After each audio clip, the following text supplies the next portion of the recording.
ప్రశాంతమైన ఉదయం.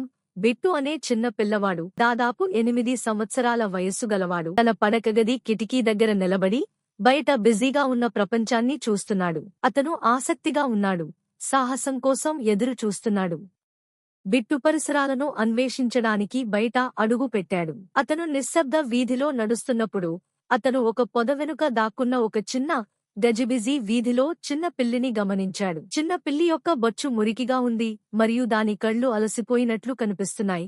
కాని అది బిట్టును చూస్తున్నప్పుడు ఉత్సుకతతో మెరుపులా ఉంటుంది. బిట్టు చిన్న పిల్లితో మృదువుగా మాట్లాడుతున్నాడు. అతను ఆశ్చర్యపోకుండా ఉండటానికి ప్రయత్నిస్తాడు. ఏ చిన్నా అంటూ చేయి అందించాడు.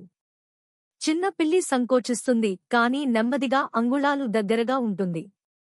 చిన్న పిల్లికి సహాయం అవసరమని గ్రహించి బిట్టు నవ్వుతుంది.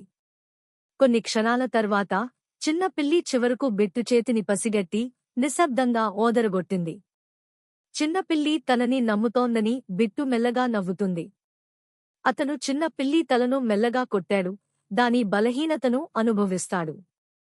చిన్న పిల్లికి సంరక్షణ అవసరమని తెలుసుకున్న బిట్టు సహాయం చేయాలని నిర్ణయించుకున్నాడు. బిట్టు చిన్న పిల్లిని తన చేతుల్లో పట్టుకుని జాగ్రత్తగా ఎత్తుకున్నాడు. దారితప్పిన వారికి సహాయం చేయాలనే సంకల్పంతో అతను తన ఇంటికి తిరిగి వెళ్తాడు. చిన్నపిల్లి తన చేతుల్లో గూడు కట్టుకుని ఇప్పుడు మరింత రిలాక్స్గా ఉన్నట్లుంది. బిట్టు చిన్న పిల్లితో మాట్లాడుతుంది. అతను దానిని జాగ్రత్తగా చూసుకుంటానని వాగ్దానం చేశాడు.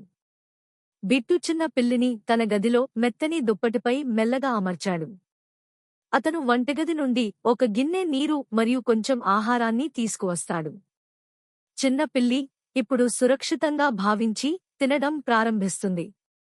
బిట్టు తృప్తిగా చిరునవ్వుతో చూస్తాడు. అతను కొత్త స్నేహితుడిని చేసుకున్నాడని తెలుసుకున్నాడు. తరువాతి రోజుల్లో బిట్టు మరియు అతను కిట్టు అని పేరు పెట్టిన చిన్న పిల్లి విడదీయరానివిగా మారాయి. బిట్టు కిట్టు కోసం ఒక చిన్న హాయిగా మంచాన్ని నిర్మిస్తుంది మరియు చిన్న పిల్లి అతనిని ప్రతిచోటా అనుసరిస్తుంది. వాళ్లు కలిసి ఆడుకుంటారు. బిట్టు కిట్టు చెప్పేదంతా అర్థమైనట్టు మాట్లాడుతుంది. రోజులు గడిచే కొద్దీ కిట్టు బిట్టు సంరక్షణలో బలంగా, ఆరోగ్యంగా మరియు సంతోషంగా ఉంటాడు. కలిసి వారు లెక్కలేనన్ని సాహసాలను పంచుకుంటారు మరియు బిట్టు తనకు స్నేహితుడిని మాత్రమే కాకుండా జీవితానికి తోడుగా కూడా కనుగొన్నాడని తెలుసు. బాలుడు మరియు చిన్న పిల్లి ఇకపై అపరిచితులు కాదువారు కుటుంబం.